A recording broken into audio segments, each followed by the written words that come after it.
First of all అందరికీ sorry. నేనైతే నిన్న వీడియో చేసినో దానివల్ల చాలామంది బాధపడ్డారు, చాలామంది రియాక్ట్ అయ్యారు, చాలామంది సపోర్ట్ చేశారు. సపోర్ట్ చేసిన ప్రతి ఒక్కరికి థ్యాంక్ యూ సో మచ్.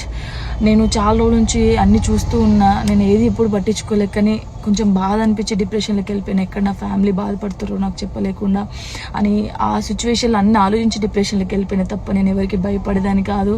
భయపడితే ఈ స్టేజ్లో నేను ఉండేదాన్ని కాదు. నేను చాలా స్ట్రాంగ్ గర్ల్ని, మీ అందరికీ తెలుసు. ఇంకో విషయం, పెళ్లి గురించి అందరూ అవును నా పెళ్లి వల్ల మీకు ఏమైనా నష్టం ఉందా? లేదు కదా. నేను కొత్త లైఫ్ స్టార్ట్ చేయబోతున్నాను. నా కొడుకు నేను చాలా సంతోషంగా ఉండే, ఆ సంతోషంతోనే మీకు ఆన్సర్ నేను చెప్తా.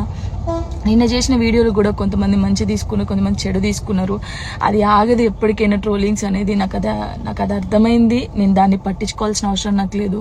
నా లైఫ్లో నేను చాలా స్ట్రాంగ్ ఉంటా, ఇంకా ముందుకు వెళ్తూనే ఉంటా. మీ జానక్ ఎప్పుడు స్ట్రాంగ్గానే ఉంటుంది. కొంచెం డిప్రెషన్లోకి వెళ్ళిపోయిన, అంతకు మించి ఇంకేం లేదు. Thank you so much.